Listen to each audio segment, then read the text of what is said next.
Boa noite a todos, que nós possamos acalmar, né, nosso coração, encher de esperanças, que a gente possa refletir bastante sobre o que nós vamos colocar aqui hoje. E a gente sabe que não é fácil, né, o nosso dia a dia, as nossas lutas, as nossas conquistas, os nossos acertos e desacertos. Dentro desse pagar o mal com o bem, é no capítulo 12, como está colocado ali, e é amai os vossos inimigos. Então, a gente vai falar um pouquinho de pagar o mal com o bem, etc. Outros itens. O que é o bem? Cada um de nós tem uma definição diferente para o que é o bem. Mas, segundo a doutrina espírita, o bem é tudo aquilo que está em conformidade com as leis divinas.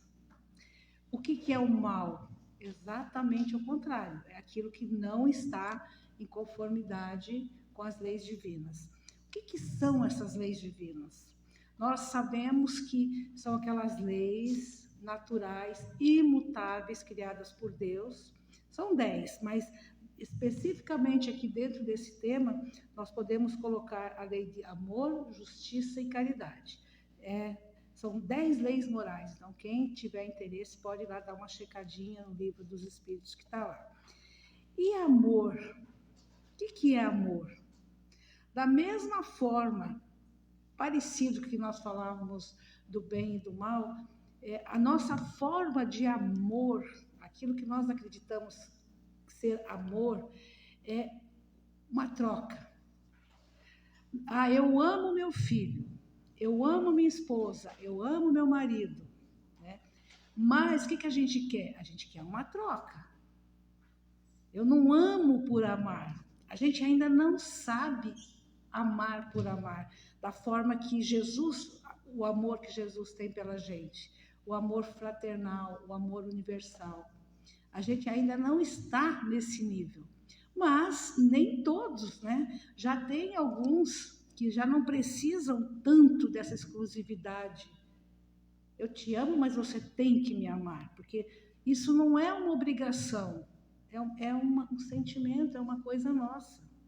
Mas existem, né? Para citar um ou dois exemplos, os médicos das fronteiras, né? Que vão lá para onde tem guerra, nos outros países, onde tem calamidades, e vão lá prestar o seu, por amor, àquelas pessoas que estão em sofrimento.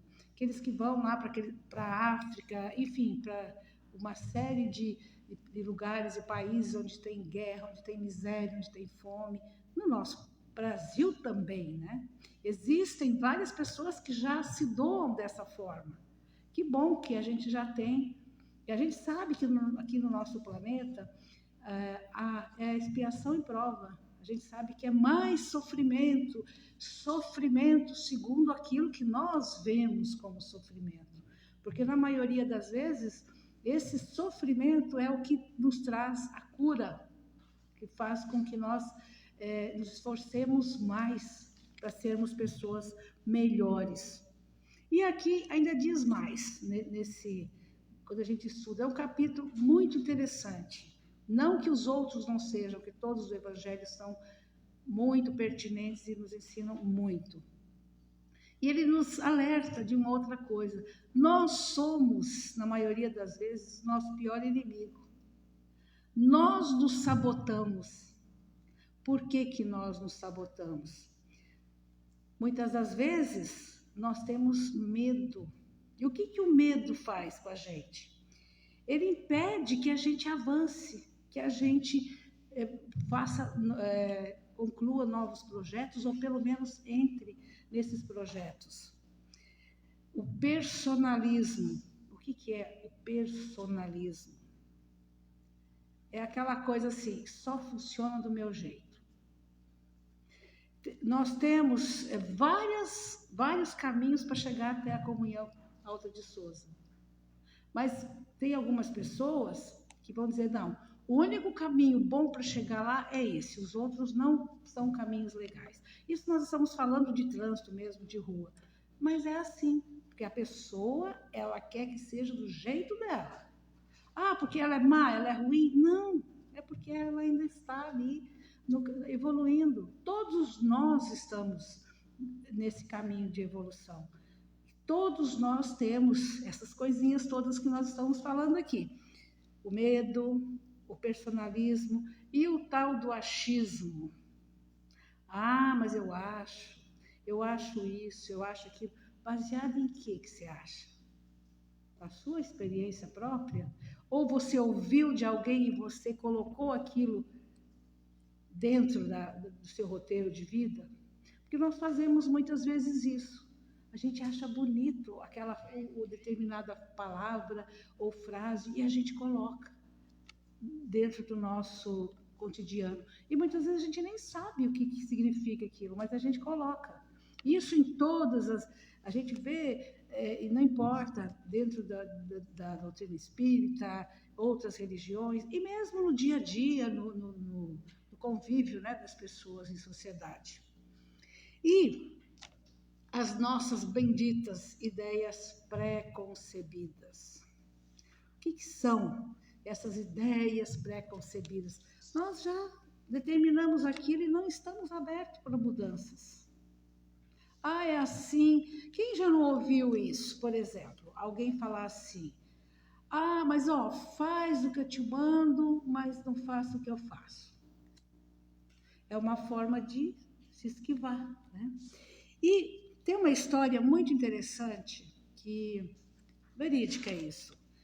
Duas mães, moradoras num prédio de apartamentos, com duas crianças numa fase de 3 aninhos, 3,5, aquela fase em que a criança ainda, né, morde, às vezes, puxa o cabelo, bate, uma forma de se comunicar, que ela está ali. Então, essas duas mães desciam, levavam essas duas crianças para o parquinho para brincar, e um desses menininhos, ele era calmo, era uma criança calma, pacífica, e pacífico não, porque ele era calmo e pacífico, como toda criança ainda, né? E aí, o outro, da mesma idade, já era mais agitado, e ele batia no coleguinha. Ele mordia, ele puxava o cabelo, etc. E a mãe do menino que sofria, né, digamos assim, que o outro puxava o cabelo, ela estava ficando muito chateada com aquilo. Mas a mãe do menino que batia no outro conversava, falava: olha, filho, você não pode fazer isso, né? E tentando explicar. E falava junto com essa outra mãe. E ela começou a ficar constrangida, porque todas as vezes que essas crianças se reuniam, o outro ia apanhar e sempre... E aí ela começou a evitar isso, porque ela não conseguia ainda fazer com que o filhinho dela entendesse. E um dia ela desceu, e quando ela chegou lá no parquinho, ela se deparou com a seguinte cena. A mãe daquele menininho que recebia, né, as pancadas do outro, a mordida, ela pegou um ursinho de pelúcia e ela socava o ursinho e sacudia e falava: é assim que você tem que fazer, porque ela ficava muito indignada pelo fato do filho dela estar recebendo aquele tratamento da outra criança. Não que aquelas mães não pudessem ali resolver aquilo, mas enfim, só para a gente entender um pouquinho. E quando ela viu aquilo, ela ficou chocada com aquilo. Como que a mãe estava ensinando aquilo para a criança? Mas a moral da nossa história é assim: será que aquela mãe estava fazendo aquilo com o intuito de transformar aquela criança pequenininha lá de 3 anos numa criança violenta? Não. Não, porque nós temos um costume que a gente ouve, a gente vê, muitas das vezes fala: você tem que se defender, você não pode ficar apanhando, você isso, você aquilo, principalmente quando as crianças, principalmente os meninos. Quem já não ouviu o pai falar: você é homem, você não pode fazer isso, você tem que se defender, se bate, você tem que bater. Então, a gente não está fazendo isso para falar com o intuito de vou transformar o meu filho ou essa pessoa num ser violento. Não é, mas é o exemplo da gente que vale. É a forma que a gente faz, que nós somos um espelho daqueles que estão à nossa volta. Então, na maioria das vezes, só está ensinando a se defender. Mas olha que defesa. Aí a gente vê casos aí, né, que por causa de um desentendimento, porque o vizinho varreu e deixou a sujeira na porta do outro, o outro vai lá e não sei o quê, e às vezes acontecem verdadeiras tragédias. Então, nós precisamos tomar cuidado com isso, porque a gente é muito assim, e aí mas então vou ensinar ele receber as pancadas e não fazer nada? Não, a gente tem que ensinar de outra forma. E às vezes é difícil, é cansativo, porque, não, você mostra que você faz tudo direitinho, não é que a gente ensina também? Olha, filho, faz tudo direito, principalmente para os nossos filhos. Não importa se o outro faz errado, faz direito, faça a sua parte bem feita. Mas parece que quem faz tudo errado, quem se dá bem. A gente ouve isso, mas a gente tem que persistir. E aí é difícil, não é? É muito difícil para a gente colher o resultado disso. Então, muitas vezes a gente desiste, mas a gente não pode desistir, porque é aí que está a nossa força, é aí que nós estamos nos modificando, nós estamos nos transformando. Qual que é a vantagem, por exemplo, de a gente amar aquele que nos ama?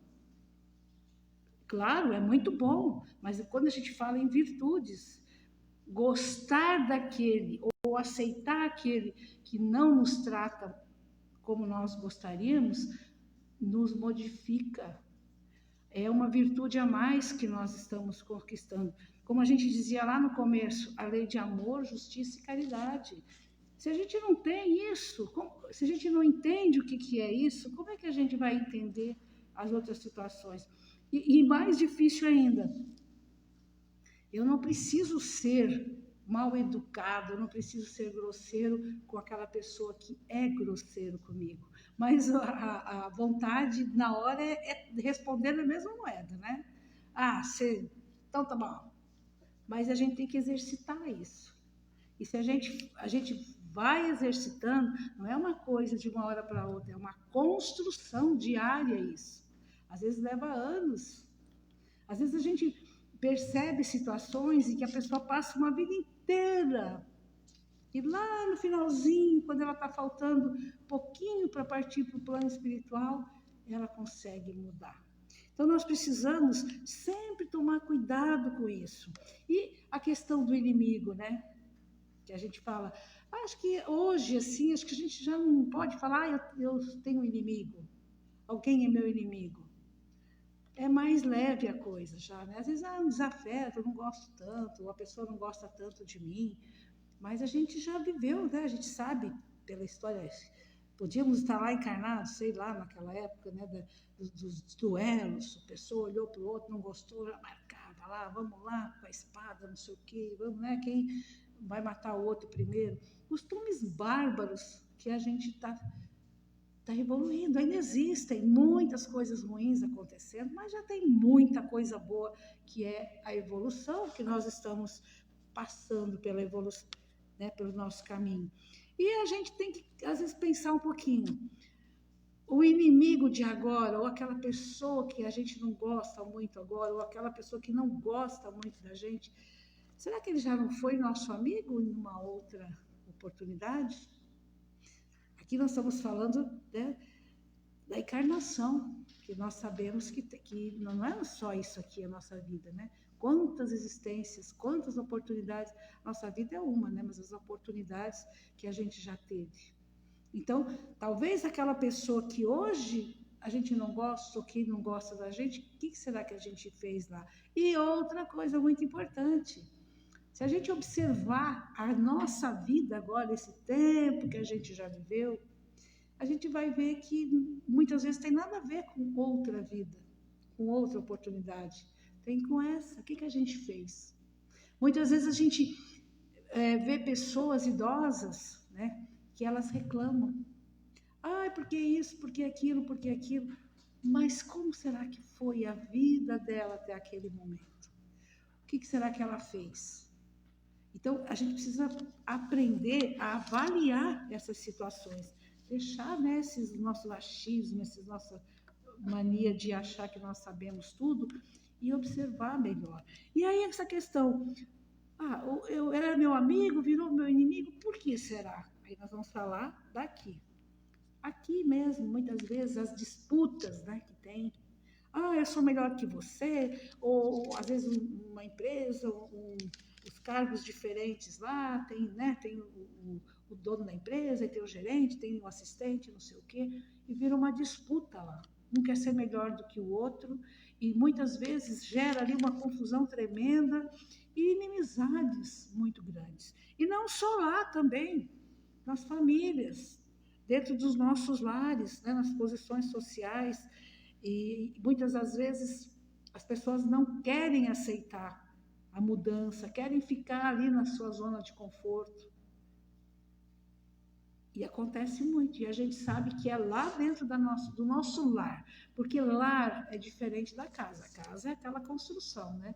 Lar é o que é lá, a família que está. Não importa de quantas pessoas, aquilo é o lar. E muitas vezes por nossa própria arrogância, nossa impertinência, nosso orgulho, nossa vaidade, normalmente normalmente não, existem casos em que os pais falam para os filhos, porque isso aqui é meu, você está morando aqui comigo por isso, por aquilo, por aquele outro. Isso é uma forma de humilhar, isso é uma forma de manter o controle. São coisas que nós podemos evitar. E muitas vezes a gente, como falávamos anteriormente, essa questão de nos melhorarmos, ela não é uma coisa que a gente, de um dia para o outro, ai, me deixa em paz, que a gente às vezes que a gente colocou dentro do nosso vocabulário. Ninguém tira aquilo que você já construiu, ninguém tira de você. Se você tem paz, você construiu a tua paz. Não importa a bagunça, a guerra do outro, você já conquistou aquilo. Então, a sua paz, a sua bondade, a sua calma não depende do outro, depende da gente, da nossa construção. Porque é mais fácil, né, a gente culpar alguém. É muito fácil. Isso é culpa de Deus. Mas se Deus sabe tudo, por que Ele deixa eu passar por isso? Porque eu tenho o livre-arbítrio. Eu escolho até certo ponto, né? A hora que eu começo a interferir no livre-arbítrio do outro, eu perco a minha liberdade. Então, quando a gente fala de um inimigo, né? Vou amar meu inimigo. É complicado isso.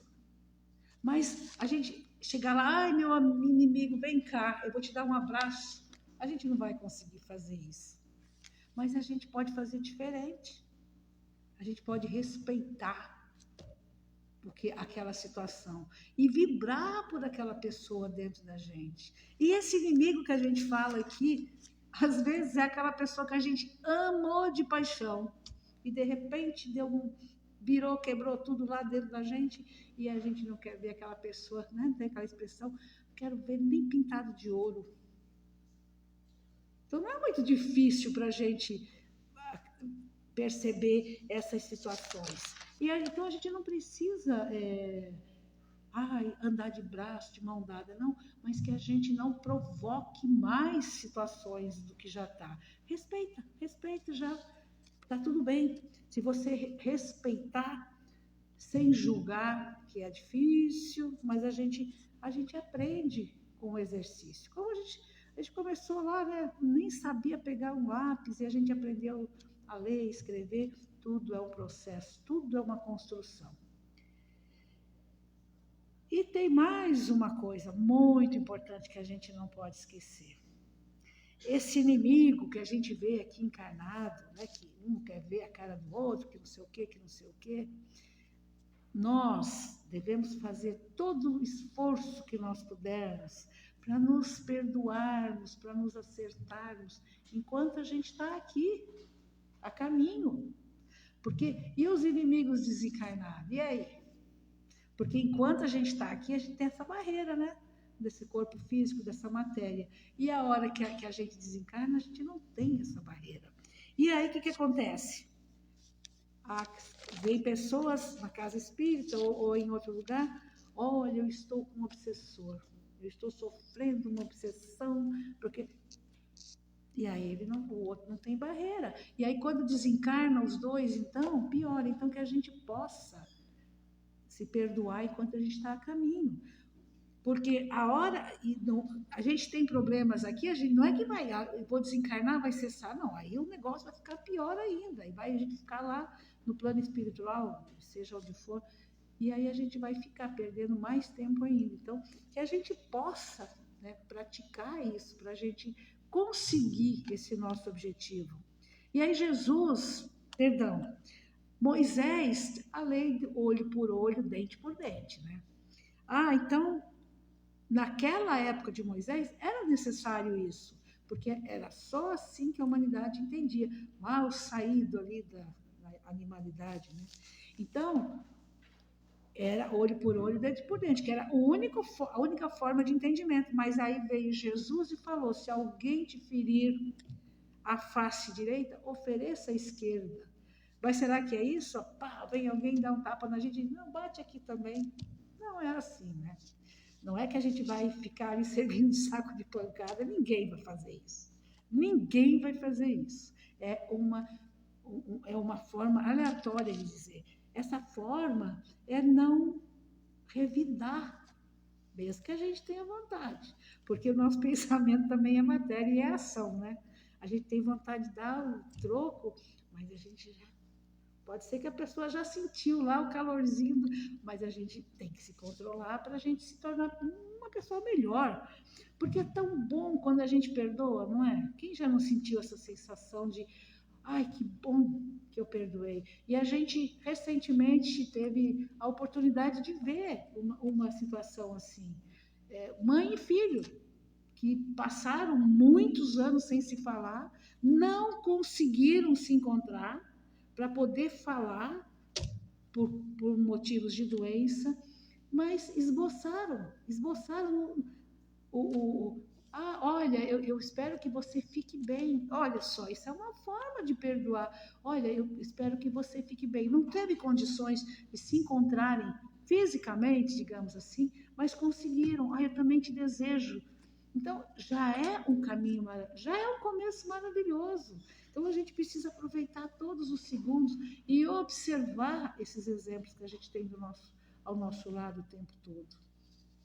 Ninguém é tão ruim, tão desprovido, que não tenha algo bom para oferecer. E sempre a gente tem. Então, que a gente possa não oferecer, bate aqui, não, que a gente possa perdoar e entender que aquela pessoa, aquele ser, aquele nosso irmão, que o nosso irmão é o nosso irmão, filho do mesmo pai e da mesma mãe, né?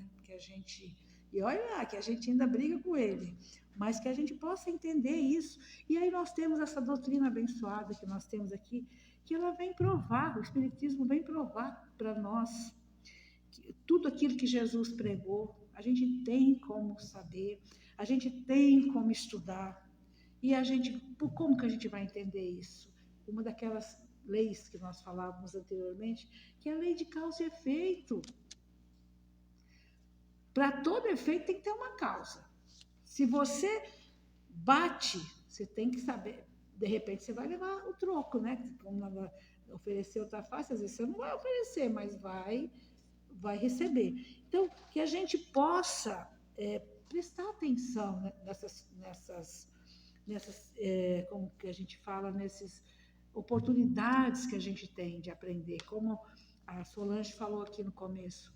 Não só essa casa, tantas outras que oferecem cursos gratuitos para que a gente possa se reunir. Essa casa, por exemplo, com exceção de segunda e terça-feira, que tem a palestra esse horário aqui, todos os outros dias, até sábado, sempre tem um grupo de estudos acontecendo nos horários noturnos, para que as pessoas possam participar.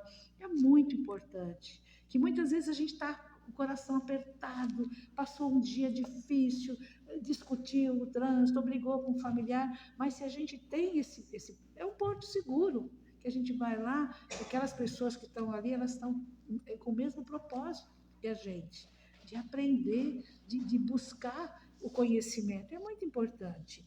Ler livros, né? A gente tem, como também foi falado aqui, uma série de livros que a gente pode estar lendo, mas que a gente possa se esforçar para melhorar. Ah, mas eu sou um espírito imortal. Mas imagina para reunir de novo a gente, tudo no lugar que a gente está. Para a gente, se eu não conseguir agora, eu consigo na outra. Mas não é só eu.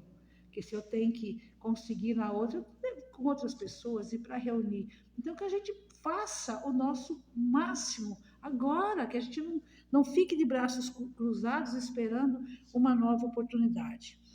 E para finalizarmos, vamos guardar isso na nossa mente.